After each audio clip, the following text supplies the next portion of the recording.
জুবিন গাৰ্গ ডাঙৰীয়াৰ বিৰুদ্ধে যি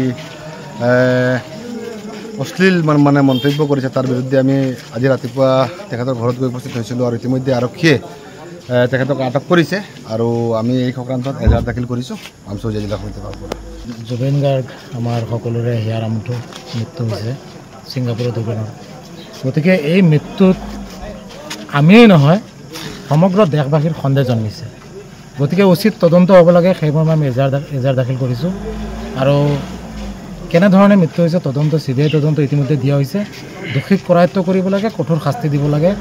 এনেধৰণৰ এগৰাকী মূল্যৱান সম্পদ আমি হেৰাই আমি অতিকৈ মৰ্মাহত হৈছোঁ আৰু সমান্তৰালভাৱে জুবিন গাৰ্গক আমাৰ ইয়াৰে এজন মাধৱ চন্দ্ৰ দৈমাৰী অতি চৰম পৰ্যায়ত গৈ বেয়া শব্দৰে ব্যৱহাৰ কৰিছে, গালি দিছে।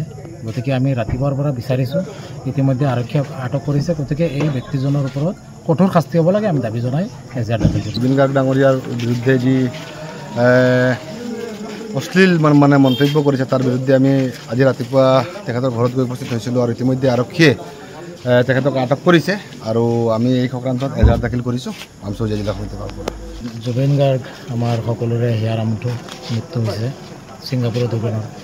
গতিকে এই মৃত্যুত আমিয়েই নহয় সমগ্ৰ দেশবাসীৰ সন্দেহ জন্মিছে।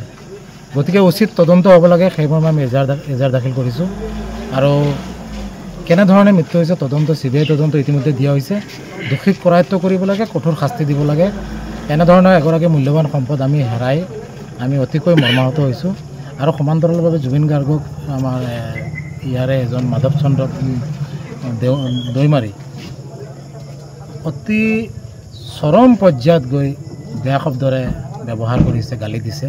গতিকে আমি ৰাতিপুৱাৰ পৰা বিচাৰিছোঁ, ইতিমধ্যে আৰক্ষীয়ে আটক কৰিছে। গতিকে এই ব্যক্তিজনৰ ওপৰত কঠোৰ শাস্তি হ'ব লাগে আমি দাবী জনাই এজাহাৰ দাখিল কৰিছোঁ।